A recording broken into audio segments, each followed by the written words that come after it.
Hi friends, তোমরা সবাই কেমন আছো? আমার এই নতুন চ্যানেল টিনাস ফুডি লাইফে তোমাদের সবাইকে ওয়েলকাম। এবং এই নতুন জার্নিতে তোমরা সবাই প্লিজ প্লিজ আমার পাশে থেকো। এখানে আমি প্রতিদিনের ঘরোয়া রেসিপি শেয়ার করব এবং এই ঘরোয়া পদ্ধতি রান্নাতে কিভাবে গ্যাস বাঁচানো যায়। আর তার থেকেও বড় সমস্যা হচ্ছে সময়।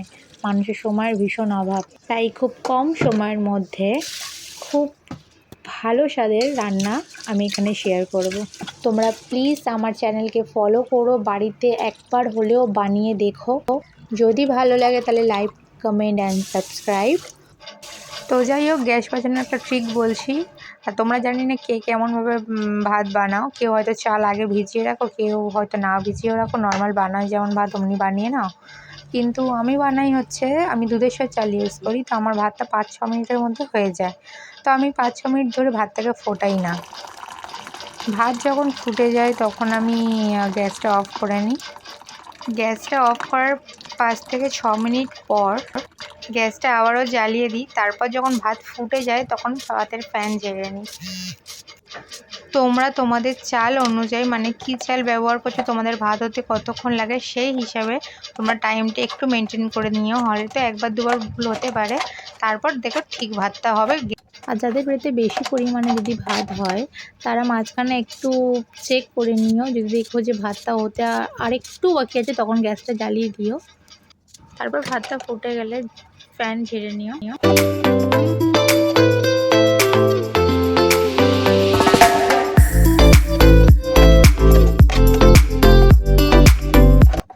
তারপরে আসি আলু পোস্ত। আলু পোস্ত আমার ভীষণ ভীষণ একটা ফেভারিট ডিশ। তো আজ যেহেতু সোমবার, তাই আলু পোস্তটাও নিরামিষই বানাবো। খুবই কম উপকরণে আলু পোস্তটা বানাবো। তো দেখো তোমরা আলু পোস্তটা কীভাবে বানাই। ফার্স্ট আলুটা ডুমো ডুমো করে কেটে নেব। কেটে নেওয়ার পর জলে দিয়ে ভালো করে ধুয়ে নেব।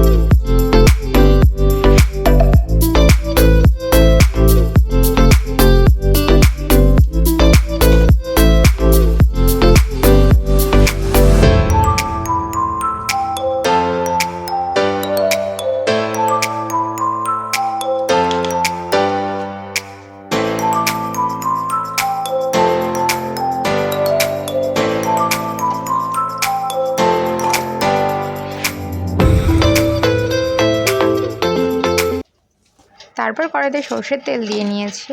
আর এইখানে দেখো তেজপাতা, 2টো শুকনো লঙ্কা, কটা গোলমরিচ আর একটু সামান্য পরিমাণে জিরে নিয়েছি। জিরেটা আমি খাই না, তাও একটু স্বাদ আসার জন্য আমি দিয়ে দিই সবজিতে। এখানে সব খেয়ে রাখা আলুগুলো দিয়ে দেবো। আর আমি এই সর্ষের তেলের পরিমাণটা একটু বেশি ইউজ করেছি। প্রথমত এটা পুরো একদম নিরামিষ রান্না।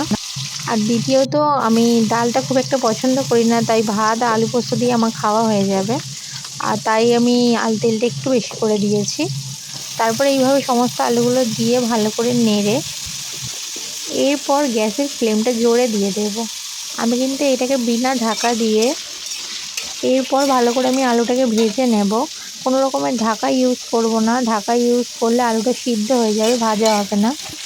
হ্যাঁ, ঢাকাটা দিলে কি একটু তাড়াতাড়ি সিদ্ধ হয়ে যেত, কিন্তু আমার এটা সিদ্ধ করার নেই, এটাকে আমার ফ্রাই করার আছে। এইভাবে গ্যাসের ফ্লেম জোরে করে ভালোভাবে নাড়তে থাকবো। 2 মিনিট অন্তর অন্তর নেড়ে আলুটাকে ভালোভাবে ফ্রাই করে তার মধ্যে নুন দিয়ে দেব। আলুটা ফ্রাই হয়ে যাওয়ার পরেই নুনটা দিও, নাহলে জল কেটে যাবে। জল কেটে আলুটা সিদ্ধই হয়ে যাবে, ভাজাটা হবে না। দেখো আমি কেমন লাল লাল করে ভেজে নিয়েছি। এরপর কেটে রাখা টমেটোটা দিয়ে দেব। কেটে রাখা টমেটো দেওয়ার পরে ভালো করে নাড়তে হবে, এতে টমেটোগুলো ভাজা হয়ে যায়।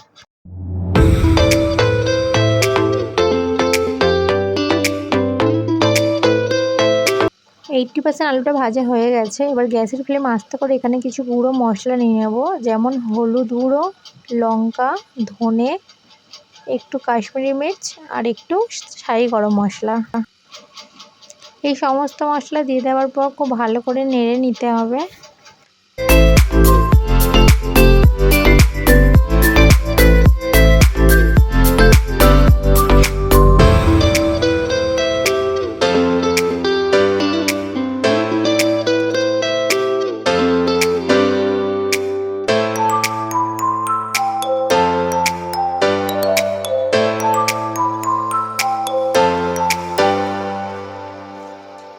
আমি প্লেটের মধ্যে শাহি গরম মশলাটা দিতে ভুলে গেছিলাম, তো আমি শাহি গরম মশলাটা ডিরেক্ট দিয়ে ভালো করে নেড়ে চেড়ে নুনটা একটু দেখে নিও সব ঠিকঠাক আছে কিনা।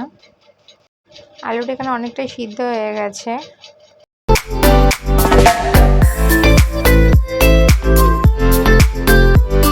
এবার বেটে রাখা পোস্তটা দিয়ে দেব আর সামান্য পরিমাণ জল দেব। ওই বাটিটা ধুয়ে যেইটুকুনি হয় সেইটুকুনি, এর থেকে বেশি আর জল দেব না।